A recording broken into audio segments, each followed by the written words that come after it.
We can say hi now. We can say hi. Hi, guys.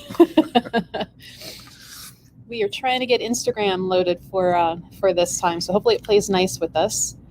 If you guys are on Facebook, do me a favor and jump over to YouTube so I can keep up with your comments. Facebook seems to lag, and I don't always see them. But we have Tom here, and we're going to get into this discussion about bees and the metaphysical properties and the health benefits and all the ways bees and honey are good for us. If you have any questions, make sure you write them into us. Yeah. We'll answer them live.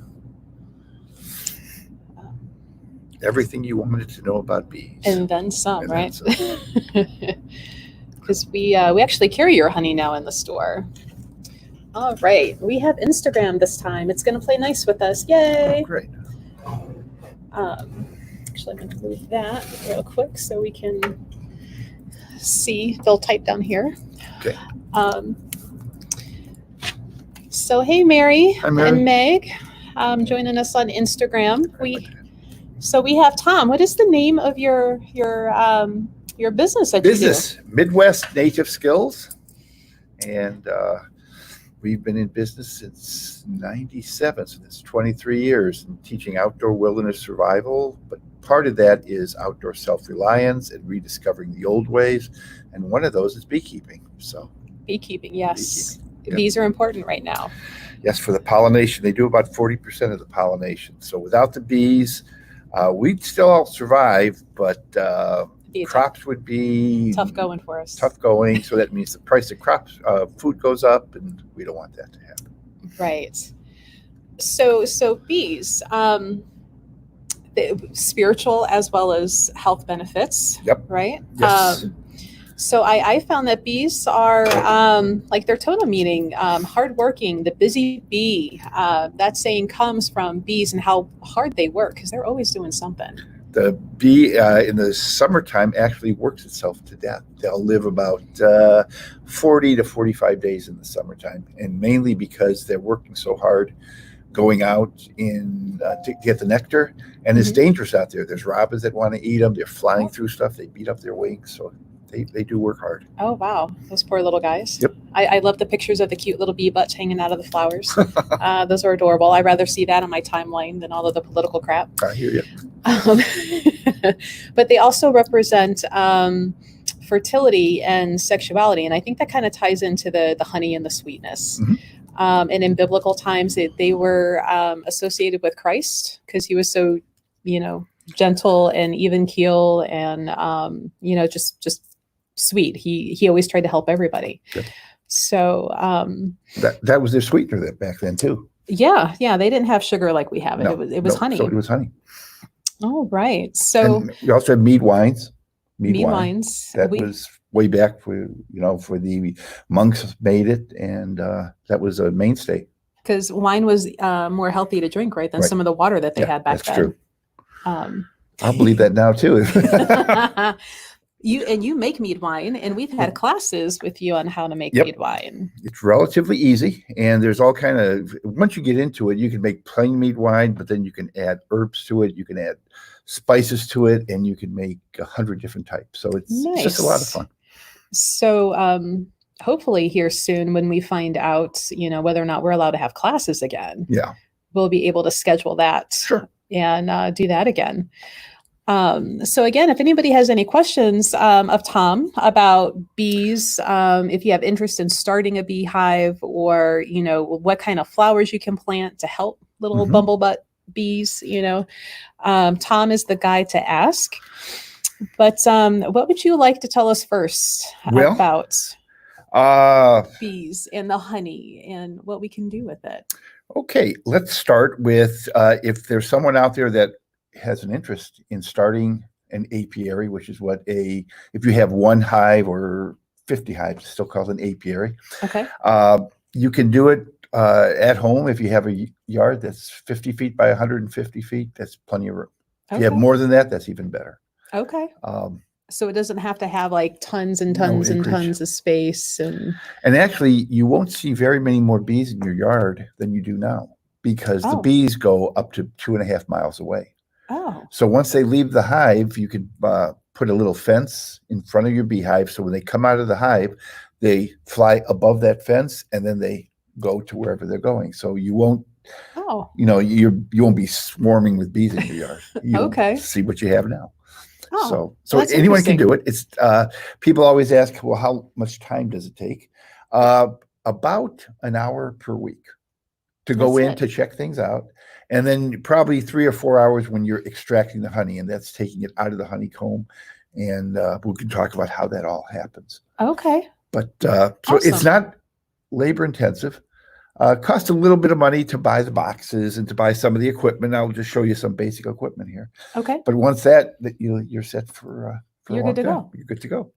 One of the first things you see beekeepers have is something called a smoker, and you just put burlap, or you can put leaves in here, pine needles, and you start this smoldering. Okay. You close this, little bellows on the back. There it goes. You pump the bellows, blows air in, and smoke comes out of here. And what this does, when you're in the hive, it calms the bees down. Oh. And there's 2 theories why it does this. One is it makes the bees think there's a forest fire. So their main concern is not protecting the hive. It's going to gorge themselves on honey in case this forest fire devours their hive and they have to leave. Oh, okay. The second theory is it masks the pheromones, the alarm pheromones saying, hey, there's somebody bugging the hive. But all you do is you puff this, and all the bees that are all around there go right into the hive. So I think the forest fire has a little more merit than the masking. Maybe, yeah. Because they just go right in. And mostly bees are gentle. People always ask, well, do you get stung? There's always a possibility. I haven't gotten stung in 3 years. 4 years. Okay. When I was new, you're a little more nervous, and they say that the bees can tell. I was going to say, can they feel that? And then it's kind of like a dog. Them. If you're afraid of a dog, Right. Yeah. Same thing with bees, but kind of like if you don't like cats, you're the one person in the room the cat will come find every time. So maybe I'm moving different, but bees are gentle. Bees don't want to sting you. Because they die when they do. When they do, okay. So, and people always get confused between yellow jackets and honeybees because they see something flying and that's a bad bee, it's going to sting me, is the reaction. The easiest way to know the difference is honeybees are on flowers. Okay. They're more orange, they're fuzzier. Okay. And the yellow jacket is at your picnic. They're around the watermelon and around the meat. Okay. And the yellow jackets are a bright yellow. They're the ones that make their nests underground. Okay. So when you're mowing your grass, you run over them, they're going to come and get you. And a yellow jacket will sting you just because you're there. It's Thursday. Yeah. It's Thursday. Any day ending in Y. Yes. And they laugh to see how loud you can yell. Now, are the yellow jackets one of the ones that can sting you multiple times? No. No? Okay. Each yellow jacket one time. Okay. Wasps and hornets, they can do the multiple. They're ultimate assholes. Yes. That's a good way to put it. But honeybees, like I said, and you never want to swat at them because the way they have compound eyes. So instead of seeing one image like we do, they see a mosaic. If you ever go to a Best Buy and see when they have all the TVs up, okay, that's kind of how they see. Okay. So when you swipe them, they see all, tons of 25 different hands coming at them, and it kind of scares them. Aw, okay. So that's just back away. Just back away, or let the bee have the flower. And, yeah. It doesn't matter. So, anyways, the smoker is one of the main tools. The hive tool, it's just a fancy name for a pry bar. Bees like to glue things together with what the honey. Kind of, it's caulking almost. Oh. And they go to birch trees and resinous trees, and they bring this back and they make something called propolis. And it's real sticky. You can think of it in the summertime, it's like gum on the bottom of your shoe. And when it gets colder, it's pretty hard and stiff. But they use it to seal all the cracks so their hive is airtight in the wintertime. Oh. And it's extremely healthy. So a lot of people will get propolis from a beekeeper, and they'll make a tincture of it. And I'm sure most people know to make a tincture, you just put it in alcohol, leave it set for 30 days in a north-facing window, and then pour off the alcohol, that's your tincture. And you can there you take go, guys. 15 drops 3 times a day, and it's just for overall health. Okay, so it doesn't damage the hive to take that? No, not at all. Okay. It's a pain in the butt for the beekeeper because it's sticking everything together and you're prying things off. Apart and trying to get it. So that's what this is for. And then the veil. You'll see beekeepers wearing a veil, and a lot of times you'll see them wearing a white suit. Right. The reason you wear white is because the bees don't see that as a threat. So if you're in all white, you can go in the hive and they'll pretty much ignore you. Interesting. If you're wearing all black, they think you're a black bear. And they're going to come get me. They're going to be very wary of you. Like I said, they're not really attack creatures, but they don't like black. And there's about 20 guard bees at the entrance of a hive. And they're the ones, if I would come up in white and you would come up in black, they're going to check you out and keep an eye on you. Right. What are my intentions with their hive? And it's probably bad because you look like a black bear. So white is the color you want to use with hives.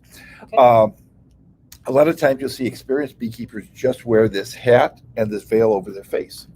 Reason for that, and all beekeepers will have the hat and veil on. If you think about your face, what's dark on your face? Your eyes and your mouth. So if the bees are going to fly at anything dark, it's going to be at your eyes or your mouth, which you don't want bees there. No. Hence the veil. No. But a lot of times beekeepers will go in short sleeve, just like I am. Not in black, but white t-shirt. White t-shirt. And as long as you approach the hive at a 45-degree angle, they won't bother you. If you go directly on, then you'll have a problem. You're a threat. So interesting. Yeah. So it's a whole. They've done a lot of research on bees and what they do and how they do it and all that. So, but those are some of the basics. Beehive, you have the white boxes. If anyone out there isn't familiar with the beehive, people say, "Well, why are they painted white?" Anybody out there know why they're painted white? Hi, Holly. Holly. Yeah, she's going to start wearing white during the summer to help make sure the bees. They'll stay away from you. And naturally, if you wear a lot of perfume, they're going to be attracted to it. But they're just checking you out to see if you have any nectar in your pockets. So they're confusing you for a flower then. They are. If you're wearing, especially floral perfume, I'm assuming. Nobody knows why they're painted white. Well, that's because the guy that taught that beekeeper how to keep bees. Because he painted his white? His white. Oh. And there's absolutely no reason why they're painted white. People think, it's cooler in the summer, but that'd be cooler in the winter. So anyways, there's no rhyme or reason.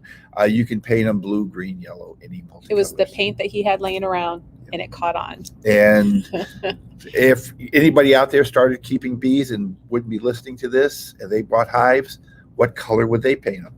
What they saw everybody else paint white. So it's just, So now we should challenge people, like paint them tie-dye and send us pictures. They're starting, just to see that. You can put all kind of designs on them. Break the monotony, guys. Yep. So, but the life cycle of the bee is kind of interesting. In the early part of the spring, March, April, the queen starts laying eggs. In the wintertime, bees don't hibernate. They cluster around the queen to keep her warm, and they keep the hive at 53 degrees all winter long, regardless of outside temperature. So let's start in March. There might be 5,000 bees in the hive. The queen starts laying eggs, and there's only one queen in the hive. All the workers are female, so 98% of the bees in the hive are all female. And there's a handful of drones, the other 2%, and the drones are the males, and they do absolutely no work. Slackers. They don't do anything. They get waited on by the worker bees, and their only job is to fly every day up to about 2,000 feet and wait for a queen to come along so they could mate with her. That's the good part. The bad part is, come September, they die. the females kick them out of the hive and they die. They get tired of waiting on them. Yep. And doing no work. Right, exactly. Not pulling their teeth. So anyways, so we have 5,000 bees in the hive, and the queen starts laying eggs. She'll lay about anywhere from 1,000 to 1,500 eggs a day. Oh, holy cow. That's a lot. You can do the division with how many minutes there are in a day, and that's a lot. She's busy. Yeah. And she'll do this all summer long. I don't envy her. She can have that job. So anyways, she starts laying eggs. It takes about 21 days for the bees to go from a larvae to a mature bee. And so now the hive builds up. We have 5,000 bees. In June, we'll probably have 15,000. July, we might have 30,000. August will be at peak, maybe 50,000 bees in one of those stacks of hives. Oh, wow. And all those bees are going out and getting me honey and bringing them back, which is great. Come September, October, end of the year, no flowers, the queen will stop laying eggs. Mm-hmm. We still have about 50,000 bees in the hive, and they've stored honey. Right. Weather gets cooler. So they cluster around the queen. Okay. And they keep the hive warm, and she's in the middle, and this ball of bees is around her. So they're going to be moving through the hive all winter long, eating the honey and keeping the hive at 53 degrees. Okay. Problem is, the outside bees get chilled and they die. Oh, so that's why you have to start over. So now there's 50,000. Come December, there's 40,000. January, there might be 20,000. February, 10,000. March, 5,000. And then she starts laying eggs again. They bring the hive up to actually 93 degrees, and they build up again.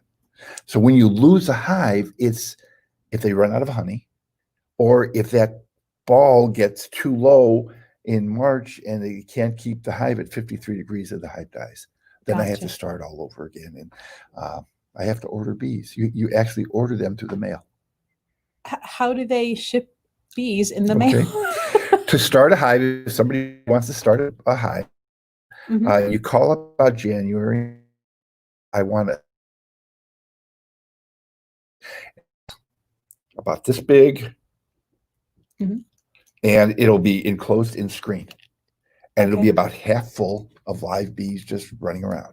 And there's about 3,000 bees in this box, and there's a queen in there too, in a little matchbox. Okay, it comes U.S. mail because they can't do air flight, because if they go up to altitude, they all suffocate and die. Right. So I get a call at 6 o'clock in the morning from my post office saying, Mr. Laskowski, your bees are here. Come get them now. Because people are you can see the bees. They're not going to harm it. They're not. They have nothing to protect. But there's bees right here, and it's screened in, and people just are uncomfortable with that. So you can't really poke your finger through the screen. No. Okay. No. So there's no reason to be afraid of them, because they can't get out. No. But that still is just funny to me. That if I had a box of bees here and you just hear a low buzz, and there's thousands of bees right here, it's just okay, Right. You're just uncomfortable. So how do you get a queen bee? Like, are they just randomly hatched out of an egg? Or? There are people that actually specifically raise queens. Huh. And it's a process, because to make a queen, you take a egg that was just laid. It has to be within 3 days of the queen laying it. And the bees decide, we need to supersede this queen. Either she's not laying good, or for whatever reason, she's getting old. Okay. They start feeding 6 of those larvae royal jelly, and that's excreted from a gland in their head. Oh. And that's where you hear royal jelly from. It's a special jelly excreted by the worker bees, given to a normal bee, and that transforms her from a worker bee into a queen bee. So of the 6, in 21 days, 1 will hatch first. Okay. She will go around, kill the other 5. Now there's 2 queens in the hive, the old one that they're going to replace and the new one. Right. The old queen goes, well, I guess I'm not wanted here anymore. So she flies out of the hive and lands on a tree branch. Okay. Half the bees from the hive leave, go with her and cluster around her, and you see that as a swarm. Okay.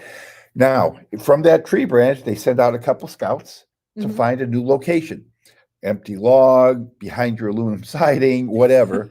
Right. They come back and they say, hey, we found a hollow log, and they have bee dances to show direction and all. They communicate that to the queen. Mm-hmm. The queen flies to that hollow log. The whole cluster goes with her, and they start a new hive there. Now, the new queen is in the hive. The bad part is I only have half the bees in that hive. So we had 50,000 making me honey. I only got 25,000. So my honey production just went down the tubes. Now, she is a virgin queen. So for a week, she's going to go up to 2,000 feet and look for those drones, mate with as many as she can. Every day, come back to the hive, go up there. And then after about a week, she comes back to the hive, stays there for the rest of her life, and she'll live for about 2 years. Okay. Where the other bees live in the summer for 40 days, 45. Right. But the ones that are alive in October will live all the way to March. If they're in the inside of that little ball. And they're really looking at why they do this, because scientifically they shouldn't live that long. Well, and like they're not really physically aerodynamic to fly that way either. So bees are just a whole little magical creature all on their own for, what they do. And what is it, what is in that royal jelly that suddenly makes somebody be a queen? You know? So be careful, because I've seen places will sell royal jelly. Now, a little bit comes out from a gland in the head of the worker bees to feed it. So if you get a jar of honey, this says royal jelly, and it costs $10. I don't think so. Yeah, that seems a little shady. So if it is real royal jelly, it's going to be extremely expensive. I would think, because how would you extract it? Which could be a whole other topic, and that's above my pay grade. Because you're not. I should look that up though. You're not in the business of royal jelly. No. You're in the business of honey. Which we are, and we'll show this real quick because we do have Tom's honey, which local honey is good for local allergies, right? Yes, if you can get honey from within about 50 to say as far as 100 miles. I like to say 50 miles of where you live. Help tremendously with your allergies. In 80% of the cases, it will all but eliminate them. So I know, like, I use your honey when I have my coffee in the morning. That's my sweetener. So a teaspoon in with the coffee. That's all you need. Sure, you can ask a question, Lori. I love questions. Hi, Murray. We have Lori. So Lori. Lori. Hi, Lori. Has a question about bees. We'll wait for her to type that in. Honey and coffee is really good, and I'm sure people have used it. 'Cause we're just waiting for the question to pop up. Sure. Other types of teas, right? All the time. Just in water. You can, for weight loss, you can use the old apple cider vinegar with a little bit of honey. Okay. There's a whole listing of, if you mix honey and cinnamon together, if you can look up that online, it does everything from arthritis to tremendous. But a trick there that they don't tell you, there's 2 types of cinnamons. There's a type you get in the grocery store. Right. And there's a type called Ceylon cinnamon. Ceylon, is it Ceylon? Okay. You want the Ceylon cinnamon. Okay. That has more of the properties that are going to be medically good for you. And the price difference is minimal. It's not like one is more expensive. So would you find that more at like a health food store or food store or online? Online. And they'll say Ceylon cinnamon. Okay. And you would mix some with honey, a teaspoon of honey and maybe half a teaspoon of the Ceylon cinnamon. Mix it with water and just drink it, or put it in your tea, or put it. But coffee or some sort of beverage. It's got a lot of health benefits. I haven't tried that. I'll have to try that. Do we have a question yet? I think she might be typing it out. Typing it. Oh, a long question. I can keep talking about honey. Well, it is, while we wait for the question, Yeah. Antibacterial, right? So Yes. Why is honey antibacterial? Interesting you ask that. Honey, when the bees bring in the nectar and add some enzymes to it, and then what they do is they evaporate the water with their wings. Okay. They pass the air over it, and that evaporates the water until it gets to 17% moisture. At 17% moisture, it is now honey, and they cap this honeycomb cell to store it for their use in the winter or when I come in and extract it. So it's at 17% moisture. Okay. So bacteria that float around in the air are about 21 to 22% moisture. So if you have a cut and they say you put honey on it, it's antibacterial, that's because if one of those little bacteria land on your cut, the honey, it's hygroscopic. It will suck all the water out of the bacteria and kill it. Okay.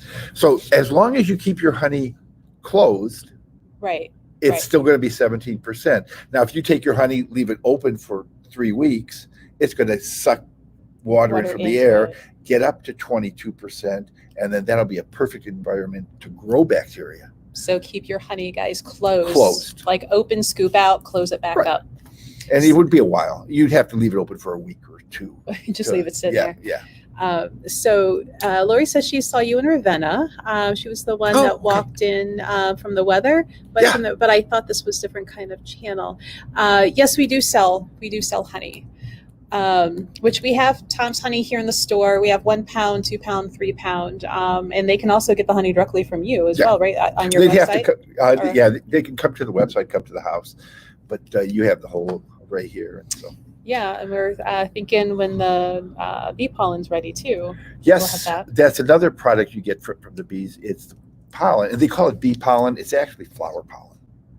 The bees have 2 sacs on their legs, and they go and get the pollen, and they pack it into little, like snowballs, and they put it in these pollen sacs and come back, and they feed that to their baby bees. Aw. So, as a beekeeper, I can put a pollen trap on, which is basically, simple terms, a screen. So when they come in the bottom of the hive and go up, it'll knock off about half of the pollen. Not all of it, about half. Right, because you don't want to starve the baby bees. Right. So I have a tray there and catch it. And then I just take that tray out, and it's very moist. So I dehydrate it, just put it in a dehydrator, get the moisture out, and put it in the jars. And runners love it. They say it's a superfood. It's got all the enzymes and everything.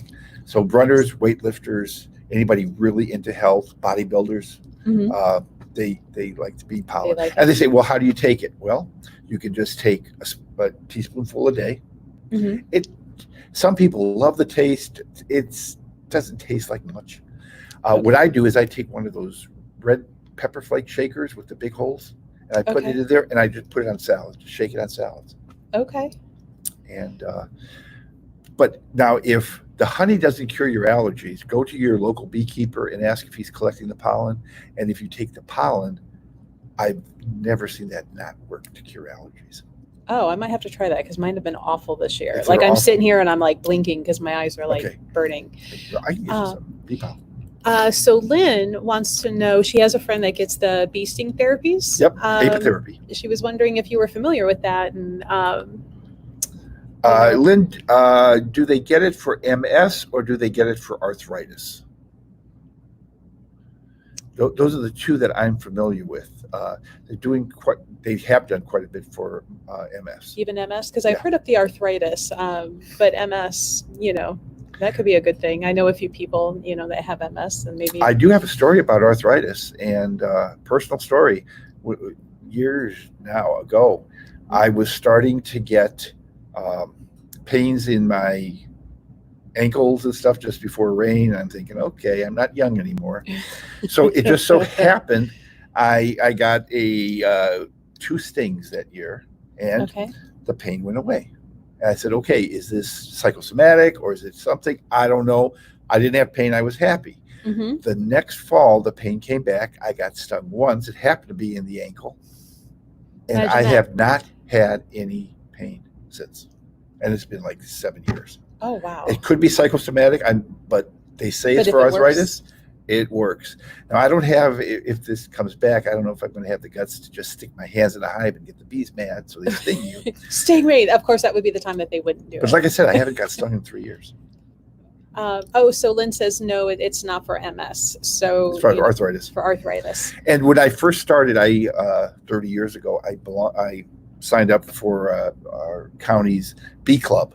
And everybody not everybody, but most people were in their 70s. Right. And from what I recall, not one person had trouble walking. Everybody seemed to be spry. And so I think there's some truth to that. So it's not like you have to be stung over and over again. No. It could be a couple times. Depends on who you are. Depends how bad the arthritis is. I'm sure there's a lot of depends, but it seems to work. So if you do get stung by a honeybee only, it's not a bad thing. Not one of those jerky wasps or. No. But now that we're talking about stinging, let's talk a little bit about being allergic to bees. Okay, so well, real quick, Lori says she has fibro and arthritis in her spine. What to recommend other than bee stings? So would maybe the pollen work?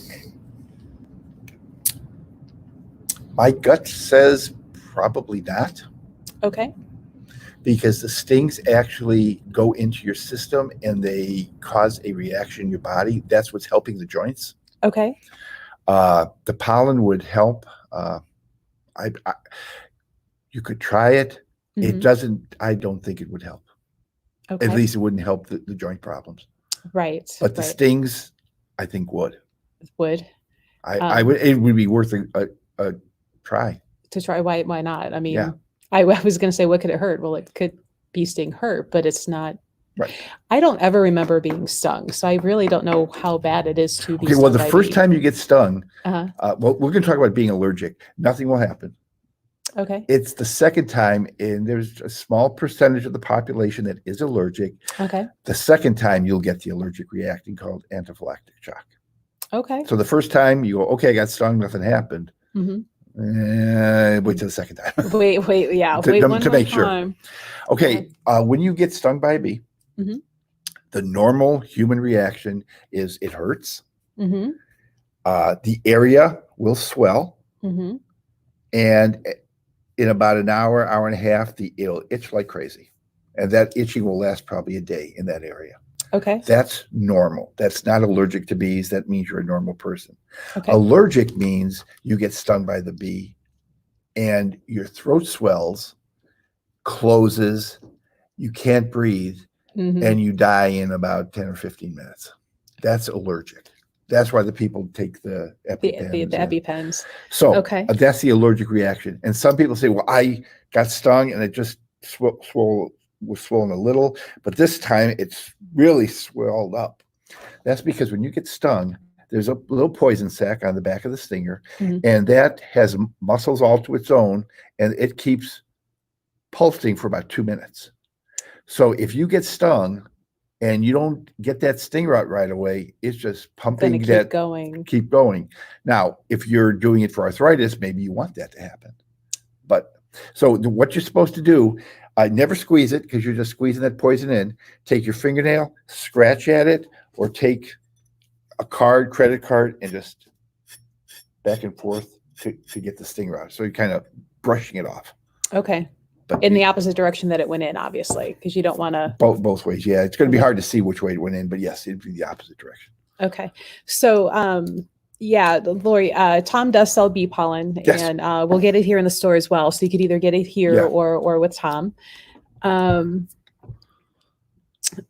So what's next on our list of things to tell people? And keep coming in with questions, guys. We love questions. Otherwise, we just kind of read off information, talk about it, wait for questions, interactions. Well, the honey. Elizabeth. Oh. Yep, Elizabeth on Instagram talking about how this things help with arthritis. Okay. So she's had experience with that or knows somebody who has. Yep. Hi, Sandra. Sandra right down the road. She's one of our good regulars here. Oh, really? Color of honey, you can kind of tell what time of year it was extracted. The spring honey typically is lighter. Is this golden color, right? Because this is the spring honey we have. Yeah, that's the spring honey. Yep. Midsummer, it's going to be your typical gold color, a little darker. Okay. And then fall honey is the darkest color yet. And I know a lot of Europeans love to cook with it, with the darker colored honey. It's got a little different taste. Still, it's all sweet, but I personally like the spring light honey. It seems to be lighter, a little more sweet, no aftertones. It's just honey. However, the darker the color of the honey, the more antioxidants it has in it. So for health purposes, you do want the darker colored honey. Okay. In my opinion, for taste, I like the lighter. The lighter. But is there a thickness difference ever for the season too? A little bit thicker in the fall, but they're capping it at still about 17%. So it's real close. Okay. Oh, so Sandra wants to know is your honey pasteurized or raw? Good question. It's raw honey. What happens? And thanks for the question, because this is a question everyone gets. When honey is what they call, if you remember the high school chemistry, a supersaturated solution. Remember those things from chemistry? Way back when. All that means is there's more sugar in the solution than it should be able to hold. Okay. So if it crosses, the temperature's around 53, 54 degrees. So this typically happens more in the wintertime. Mm-hmm. What happens, that sugar falls out of solution and it crystallizes, and it makes the honey kind of like slushy. Okay. Okay. And you'll see honey that's crystallized.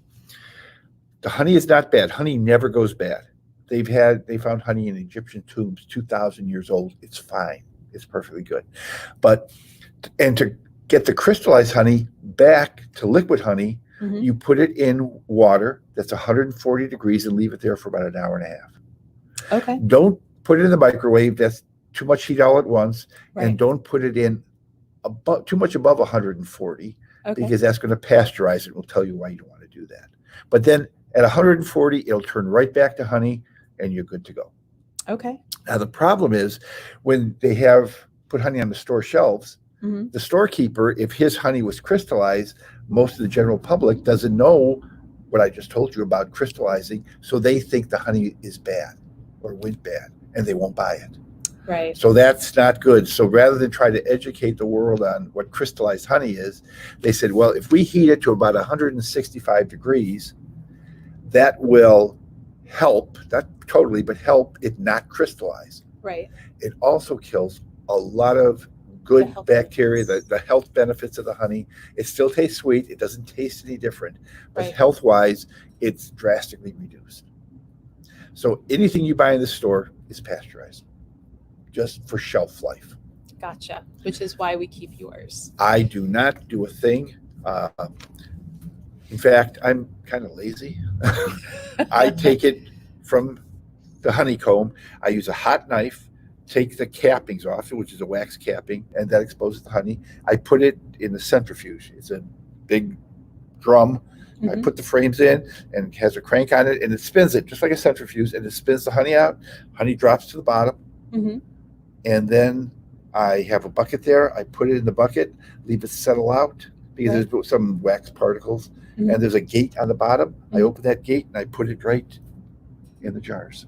So it goes right from the comb into the bucket, into the jar. Yeah.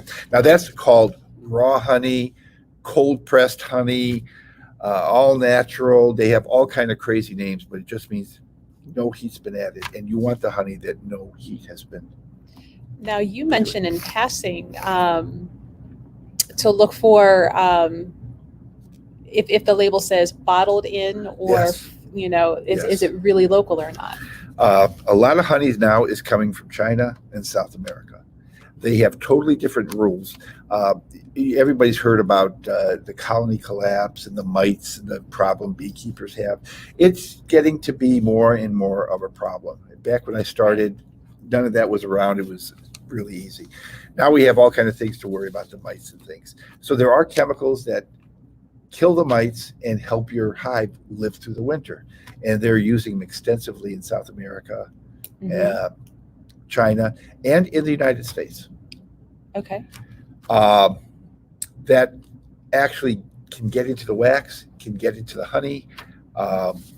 And if you're getting honey from China, if you look at some store honey, it'll say bottled in Columbus. Yes, it was bottled in Columbus, but they got the bulk honey from China or South America. It shipped it back over, and then. And sometimes they cut it with corn syrup, but if it says 100% honey, see where it's from. Now, if you are buying local honey, and you know the beekeeper, ask him what he's doing about the mite problem. And he's going to give you one of three answers. He's going to say, okay, I'm using wintergreen, menthol, and what they call a screen bottom board. If he says that, that's all natural. That's what I'm doing. I'm putting wintergreen and menthol on the top, and I put a screen on the bottom so when the bees come in and a mite falls off, it falls on the ground and it gets out of the hive.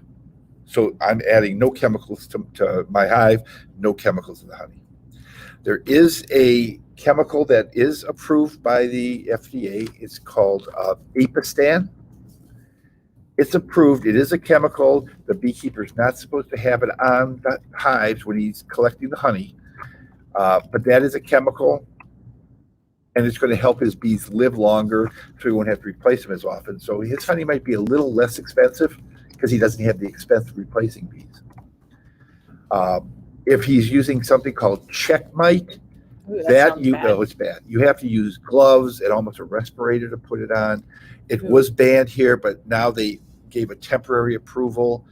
I would be very hesitant about getting honey that hives had checkmite on. It is approved by it's not doing anything illegal, but it's a chemical that is not a nice chemical. Yeah. The best is if he's using natural methods, but that beekeeper will have more winter losses, which means he'll have to buy new bees, start bees up, and so his cost of making the honey is a lot higher. So it has to be reflected. I don't know why the thought of a box of bees going through the mail is just so fun to me.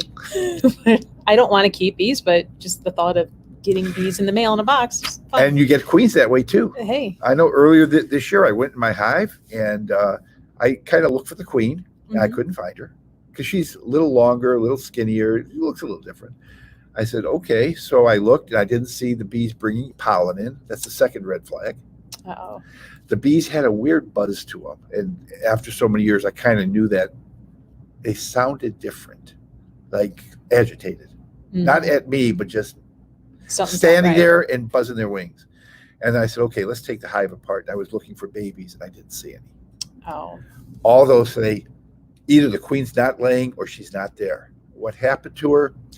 Maybe when I was putting the hive together the last time, I pushed the frames together and maybe hurt her, killed her by accident. Maybe she died of a heart attack. She's not there for whatever reason. So I called Georgia and I said, I need a queen. And they said, okay, do you want an Italian, Carnolia? And I said, Italians, they make good honey. They overwinter good. They said, okay. The queen was like $40. And then they shipped it, that time they shipped it UPS overnight. I was going to say, surely they would have to go overnight with a little live. And it came in a package in a little matchbox. And what I did is I went in the beehive with this matchbox and I just suspended it in the hive and left it there for 3 days. There's this candy plug in one end. Okay. And if I open it up and threw the queen in, they might accept her. They might not. They might not. But by putting that little box in there for 3 days, they get used to her pheromones, her scent, and they eat the candy to let her out. And that usually takes 2 days, 3 days. By that time, they accepted her, and now she's already been mated, so she goes right to laying eggs and good to go. Fun. So that's how you re-queen a hive. How fun. Elizabeth on Instagram wants to know if honey helps with gut health. Yes. Don't know a lot about that, but if you take the honey and the cinnamon, that was one thing it really said for any kind of intestinal problems. And because it's antibacterial to the bad bacteria. Okay. And we want to make that distinction. You have good bacteria in your gut. Yeah, you need that good. Yes. You need that good bacteria. So that's going to feed the good bacteria. It's not going to be so good. But I would just use honey or just use that was kind of like a 2-to-1 cinnamon ratio, 2 honey, 1 cinnamon. Yep. And the Ceylon cinnamon. Yeah. Okay, so I wonder, should we get to the more like metaphysical? Sure. workings? Yes, I have some. Because I think we have some that are kind of waiting for that. Yeah. Okay, I had to write some things down here because I found a lot of interesting things about different things. Okay, honey is sweet. Yes. So that's what is used in magic for sweetening up people. You got another question? Yeah, Lori was wondering, since the color through the seasons change of honey, does the flavor change? Yes. I'm not good, in tasting wines to telling you how it tastes, so I'm not much better with honey. The fall honey tastes a little heavier, if that makes any sense. It's like, it's a different sweetness. Mm-hmm.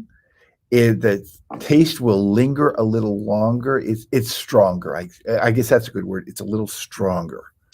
The light honey is light in color. It's light in flavor, and it's just sweet. So you can see the color. Like I said, we have the spring here now. And if you decide, gee, I like the spring honey and I don't like the darker colored honey, my recommendation is stock up for the year. Figure, okay, I go through a pound a month, then I better buy 12 pounds because it never goes bad.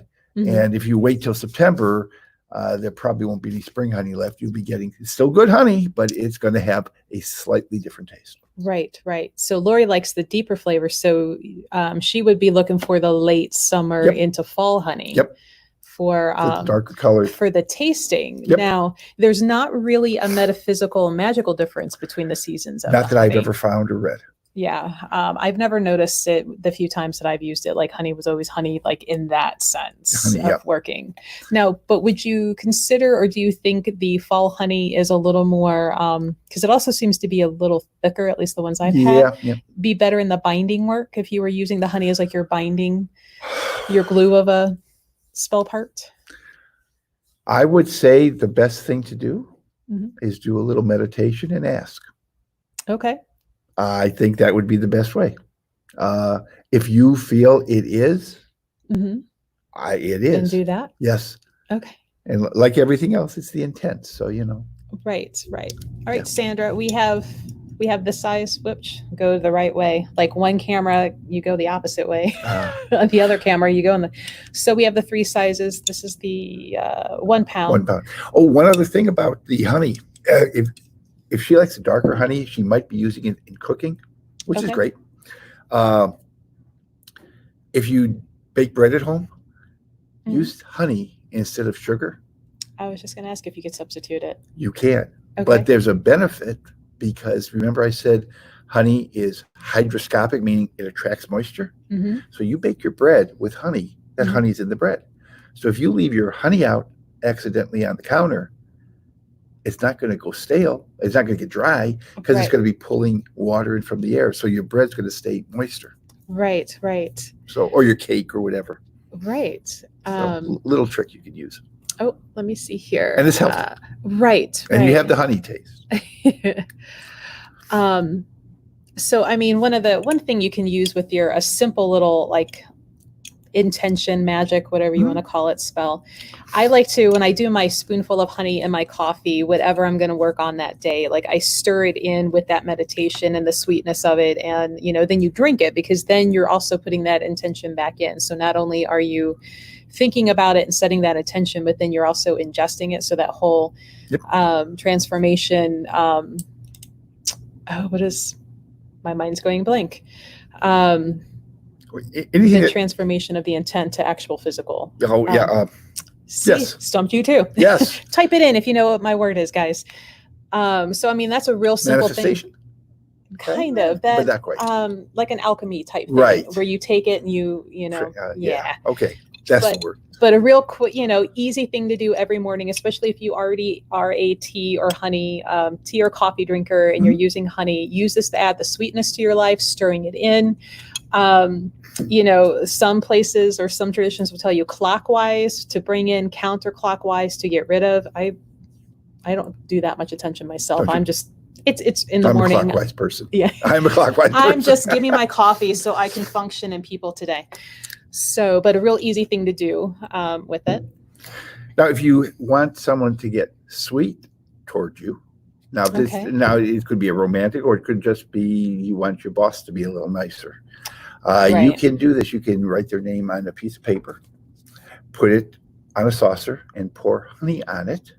Okay. And then you put a candle in the center. Okay. And then burn the candle. And when the candle burns down, it's complete.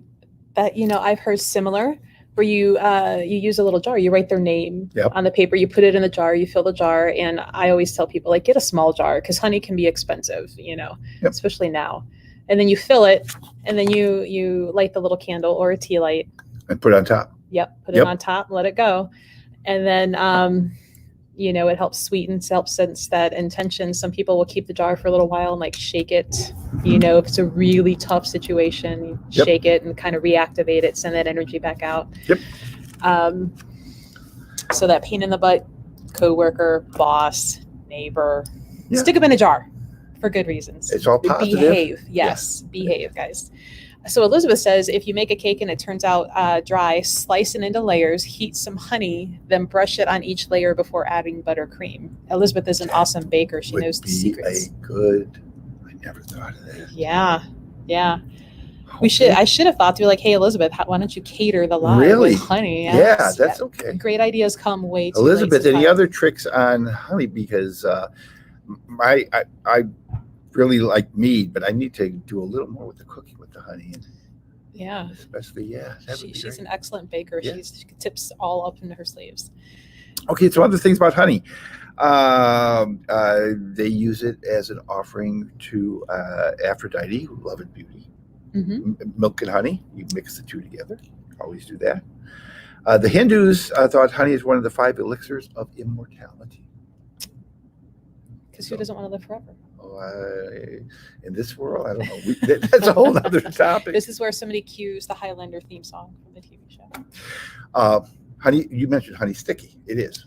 It is. Yes. So what you could do is you could get some poppets and put honey between them. Okay. Stick them together. There we go. And then wrap a cord around them. Okay. With your intent. Right. Keep them together. Now, honey never solidifies. So in the future, you could undo the cord and peel them apart if that was what you want the result. But or just keep them together. There we go. Now the thing I will say, maybe using honey in some of your working, like you're storing, if it's a spell piece that you have to keep, make sure you keep it in a good airtight container or something, because little bugs might. Like I said, if we get that moisture above 21-22%, now it has the moisture it needs and it has the sugar it needs, and it's like that's bacteria just loves it. So find a good Ziploc bag. What do you call a storage container? Yeah. Keep it sanitary all the way around. Did you ever hear about infused honey? I have, though I haven't tried any. Quite a couple things here. I just wrote down a few here. Lavender honey is for enhancing your magical abilities, just in general. Okay. Now, how would you make infused lavender honey? Very simply. Lavender buds. Put your honey. Put the lavender in a jar. Pour honey to just cover it. Okay. Put the lid on. Mm-hmm. And you would put this in a north-facing window, just like you would make any other tincture. And the reason I say north-facing window, you don't want it in direct sunlight, but you don't necessarily want it in the dark. So a north-facing window is going to have light, but not direct sunlight. But not like so bearing down on it. Right. Okay. And 30 days later, that honey would be infused with the lavender, and you would take it in your tea, coffee, tea, or on some baked goods. Yep. I do the same thing with rosemary, but that's for beauty, love, prophecy, and healing. Okay. We all want to do healing, so especially in this time and age right now. Yes. Healing work. By putting rosemary in the honey, it will add some taste to it. Okay. So it will change the taste slightly. It's still going to be sweet, but and especially for healing, it'd be nice if you got some honey, you infuse it with rosemary, and you gave it as a gift to a friend who might need healing. There we go. With some intent on there, and you have a nice gift. Pine honey, you can just use the pine needles. I like to use white pine. Okay. That's the less stronger, and pine has vitamin C in it, so you're actually infusing vitamin C into your honey. I don't know if you ever heard of pine needle tea. I have. Okay, that we teach that in our plant classes. You just take about 15 pine needles from the white pine. Okay. And you can remember that real easy because the word white has 5 letters. Okay. And when you take a bundle off the white pine, it's got 5 needles per bundle. So white is 5 and 5 needles. Nice. Okay. So you can just put that in a cup, pour hot water on it, and that's pine needle tea. Leave it steep for 10 minutes. Oh, I was seeing like Lori had the suggestion of rosemary honey on chicken. That sounds really good. Good. And like who said that? Lori, thank you. You just know what's for my dinner tomorrow. I'm gonna get some. Elizabeth is saying like in some recipes, corn syrup can be substituted, or honey can be substituted for corn syrup. Yes. So I know in cooking, if you're substituting honey for the sugar, you need to decrease the liquids by just a little bit in the rest of the recipe because the honey is going to add some liquid. Right. Right. But corn syrup would be a 1-to-1. Okay. Yeah. Evil corn syrup. Flower honey, beauty, love, and happiness. Which is this kind, right? Or this would be other. This is wildflower honey. And the reason I say that, because I have no control over where my bees go. Where those little busy bees went. Now, flower honey would be, flowers have different intentions and different purposes. Okay. So you would take those flowers specifically and put it in the honey, leave it set, and that flower's purpose would be infused in the honey. So like if you have a really good rose bush. Right. There we go. Because I do. I have one that refuses to die. Well, that's a good one. Right. Immortality. Yes, in with the honey. Yeah. Add that to my coffee. Oh my gosh. Like I said, do you want to live forever? Not really. Time for protection, confidence, and cleansing.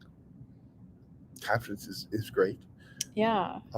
Especially if you have some young kids. We always have confidence, if they're school-age kids, confidence is big. So, eucalyptus. Now that's for protection on crossing. If you feel that somebody's and healing. And lastly, sage honey, healing, protection, and soothing. Yes. So they all have little nuances to them.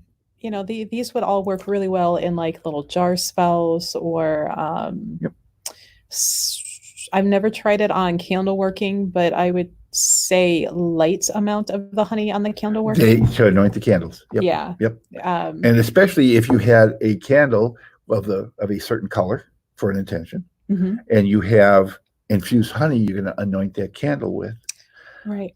This is similar. I know we just did a mudra class, and I was saying the reason I got into mudras is if I'm meditating, I want to add something else to make the meditation stronger. Right. Same thing here. If we're, have some intention with a candle, let's supercharge our time with that by. Right. And because it's such a binding thing, you can inscribe your intention, however you do your candle working, lay out wax paper, whatever herbs you want to add, like lay that out. Put the honey on the candle and then roll it. Okay. So then the herbs would be, on the outside of, which kind of can work on a 7-day glass candle, but that would be more for your candles that aren't in glass. So inscribing what you're working with, and then putting the honey, and then like rolling it in the herb, and then lighting it. Pretty simple, candle working there. What else about the honey we talked about the allergies. We talked about that. Does anybody have any questions? Because I think we're kind of getting towards the end of like the basics. Yeah, the basics. I mean, I could, I don't want to bore the people. I mean, we could get into, okay, how do I extract the honey and all the details about honey and stuff. One thing, in some of my plant classes, we make cough remedies. Okay. Like cough drops. You can use honey instead of sugar in the cough drops. If you're doing that, make sure you get that temperature to the hardball candy stage plus a couple degrees. Like 305 would be nice. Okay. But if you want to make a cough syrup, all you do is you make an infusion. Okay, one plant is coltsfoot. It's been used for cough medicine for ages. So you would make a very strong infusion, or I'm sure everybody knows that infusion is just making a tea. Right. Make a very strong tea, mix half of the tea with half honey, and that's a cough syrup. Oh, wow. That's all it takes to make a cough syrup. You take your infusion and 50-50 with honey. Now the infusion is going to help your throat with cold foot and all that, and bronchial, but the honey also soothing. It's going to have it stick to your throat a little longer. Okay. And it's antibacterial. Nice. But that's I didn't realize it was that easy. Yeah, the trick with cough syrup is add 50% honey. So in a way, we're stepping into that kitchen witchery and garden witchery. Yeah. And speaking of, Elizabeth would like to know how she, as a non-beekeeper, like what can she do to help the fuzzy little bee buds? Oh, thank you so much. Right now, the easiest thing is don't use Roundup. Okay. I'm sure you heard about colony collapse, and people are asking me all the time, this colony collapse disease, what is it? They were thinking it was cell phones and all kind of crazy stuff. It's not. They believe now it's a nicotinoidal type compound in a lot of the weed killers, especially like Roundup. And it's not enough to kill the bees. It's enough to make them act goofy. Okay. And by that, I mean, I had this happen to me. I had one hive. It put no honey away for winter in September. So what a beekeeper does, he puts on top the beehive a box with sugar water in it to substitute for the nectar. And the bees in the past always would take the sugar water and store it so they would have something to eat the winter. They wouldn't take the sugar water. I even put honey up there. They wouldn't take the honey. So they went into November with no honey, and they died by middle of November. Oh. I had one hive, this is about 3 or 4 years ago, they left the hive in the middle of November. And like I said, when queen takes half, the whole hive just left. Oh, no. It'd be like you in the middle of January walking out of your house in a bathing suit without any money or anything, barefoot, and just start wandering north.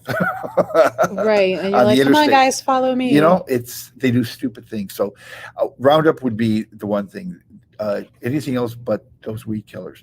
We're back Instagram. The flowers, they love white flowers. They see that real good because they see ultraviolet. They can't see red flowers that good. Really? They don't see red? They're not that well. Okay. So planting the flowers, especially flowers that are going to be blooming in August, because right now, I mean, the early honey flow you get in dandelion. You're getting wildflowers now. They have the gardens.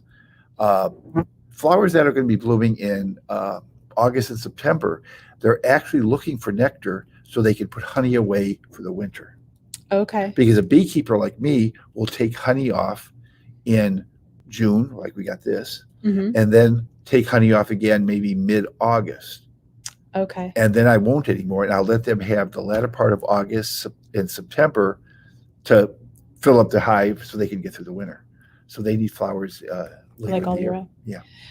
So there's a question about whether if honey is healthier and better than sugar for type 1 and type 2 diabetes. I have read about that, and it's all sucrose, so it does not matter. So it's not really any more beneficial. More beneficial than anything else. No. Okay. I will tell you a trick I just recently found out.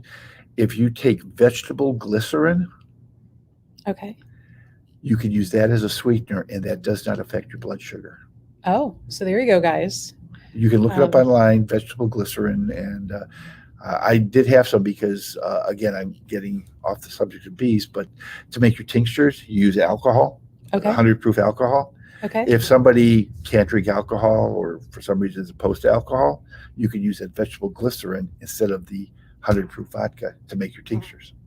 Okay. Interesting. And it's very sweet. Okay. Well, there you go. Try you might want to look that up to do some research. I'm not a doctor, but just give you some leads on that. And then Lori was wanting to know what plant you mentioned a little bit ago about in making of the plant, or of the cough syrup. Like, what was it that for the tea part that you then add to the honey? My little recipe, I use slippery elm root bark. Now, be careful when you're buying a slippery elm, because if it's very inexpensive, they're just taking the slippery elm tree and putting it through a shredder and selling it to you. It will have some benefits. Okay. You actually want the root bark. So that's going to be more expensive, because just think somebody has to cut the tree down, take potato peeler, carve up the root bark. It's a lot of work to get. It's a lot of work. So it's going to be a little more expensive.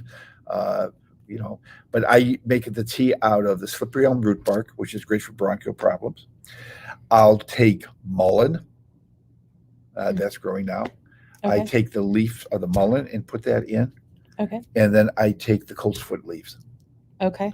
And again, if you say, geez, okay, coltsfoot isn't blooming anymore, I don't know where any is, you can buy all these from a reputable, I don't know if you carry any of that. I have mullein. You have mullein?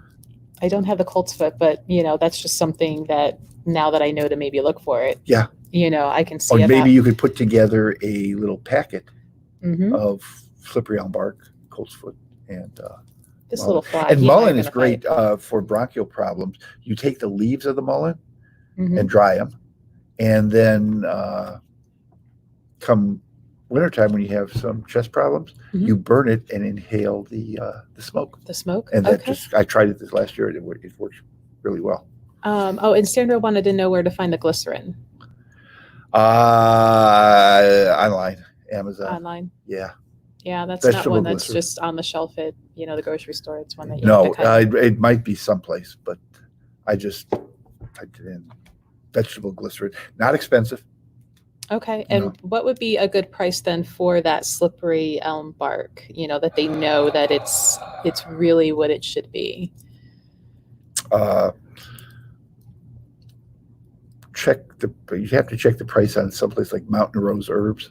Okay. And they're a good reputable, or you might want to see what Frontier Herbs has, or Jean's Greens. They're in New Hampshire.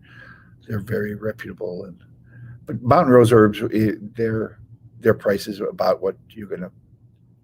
What you should see. Yeah, and you're gonna say, "Gee, they're a little higher than most." Yeah, but it's good. But it's and good stuff. You can trust what you're getting. Yeah. That's important. Don't get it at Walmart. Yeah, don't get it at Walmart. But okay, anything. Well, let's see, honey. Did we have any other little spell things that spell we can things, do? I did. Flipping up pages. Checking well, you went over notes. Making a honey jar for improving relationships. You said put the name in here, and then you take your honey and put it over, and put a tight fitting lid, put the candle on, and that's pretty. I mean, and you can also do something kind of similar for relationship. Now that there's that fine line about, the whole romance workings and stuff, trying to bend somebody's will, and you like Johnny doesn't like you. So take that with, into your own hands, but you could do similar with like honey and rose petals and, pink candle. But what side of the fence are you on about, love spell and free will and, all of that fun. Yep. It's a tight walk. It is. And I normally will get that kind of stuff, customers asking because, somebody cheated on somebody and they want that person back. And my usual reply is, why would you?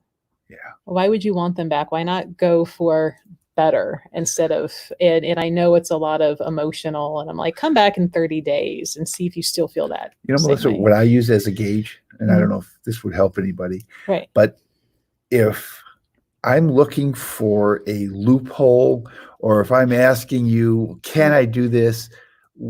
It's not right. If you're looking for a loophole or a way to get around a rule, it's not right, so don't do it. Right. And you're hoping somebody will give you the permission then, so then you can take yourself off the hook. Exactly. So if that question comes up, the answer is no for me. But so Elizabeth wanted to ask about the medicinal honey for wounds. So that's kind of like what you were saying before. Like if you have the cut, you put the honey on. Yep. It won't get infected at all. And it will seem to heal it a little quicker and reduce scarring too. Okay. So it's all around a good little thing to add. Now, how long would you leave the honey on before you should like wash it off, add another layer, or?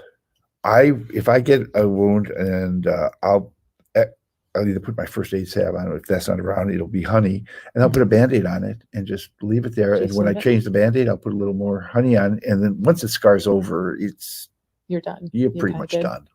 You can put it on if you really are concerned about scarring, or mix if you really want to go nuts. Mix honey and some vitamin E together. Just a little drop of honey, vitamin E, however you have it, mix it together, put it on there, put it on, and that's going to be. So vitamin E helps with really bad bruising too. Yes, and vitamin E is a preservative. Okay. People aren't familiar with that. So if you make a first aid salve with oil and plants, and it has to be refrigerated, you can put vitamin E in this first aid salve, and you don't have to refrigerate it. It's going to extend the shelf life to 2 years, and it's going to help because it's vitamin E. There you go. So that could even work with some of your other like little magical gatherings and stuff with the vitamin E in there. Yep. You extended your shelf life of your fun things that you're making. Yep. We always want to do that. All right. And label everything. Oh my God. This feels like I made it for. Let's see what else about honey. Like I said, it never goes bad. It's great to add. Elizabeth says once you hit 30, you need all the preservatives. I'm feeling even more so at 40 with it. Yeah. But this was fun. Yeah. I love talking bees. This is kind of what we do on Thursdays. Really? So I guess to recap real quick, because you are a local beekeeper. Yep. And we are, offering, you're in Seven Hills, and we do carry your honey. We have the 1 pound, 2 pound, 3 pound jars. We will have your pollen soon. Bee pollen should be in by the 15th of July. Okay. I'm going to collect it.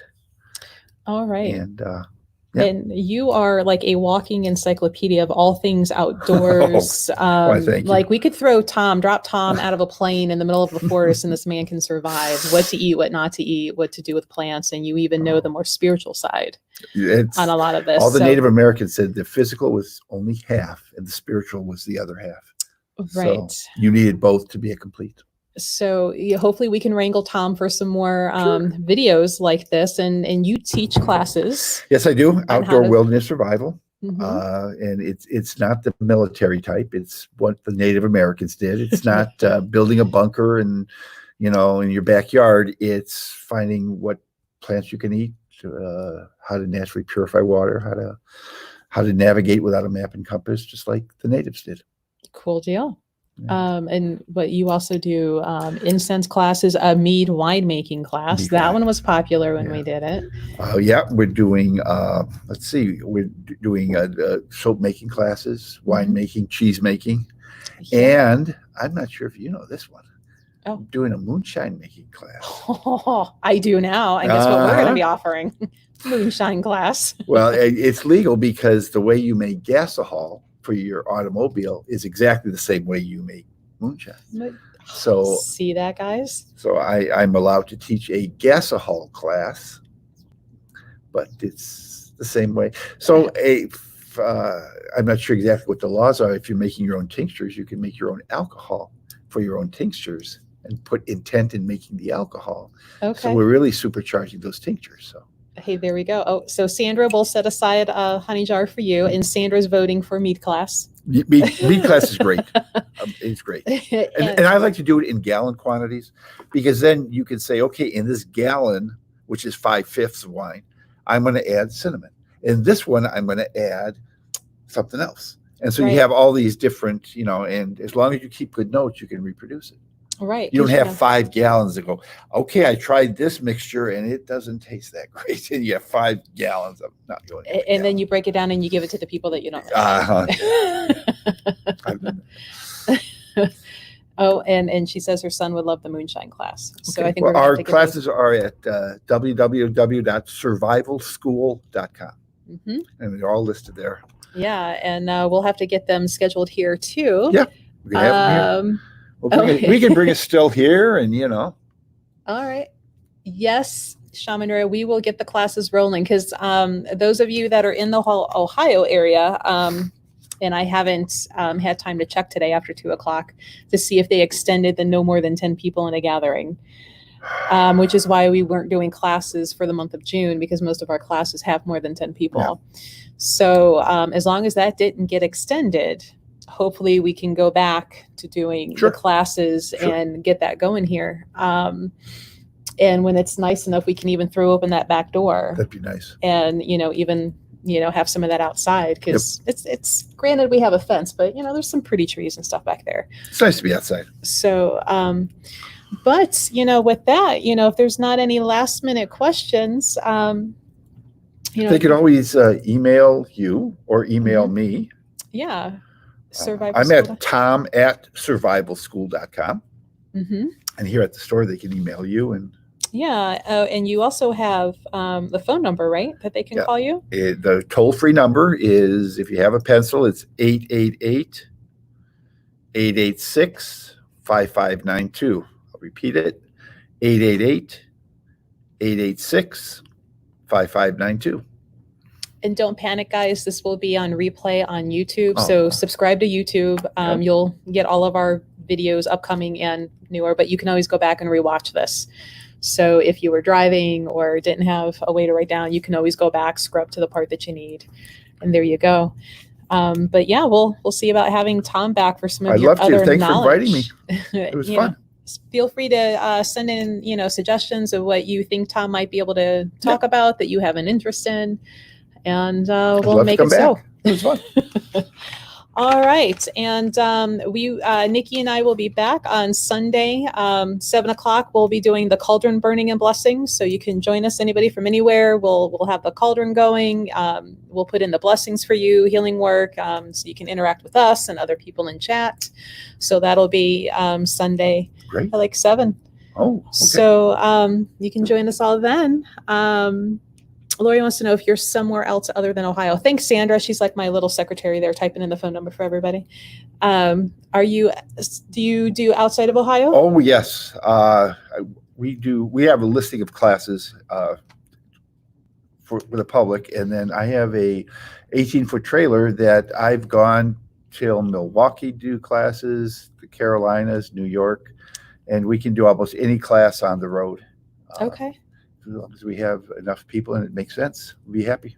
And we're starting to do some of the recordings for you too. Yes. So we'll be able to, you'll be able, not we, you guys could do some of the classes online. Though There's nothing like hands-on.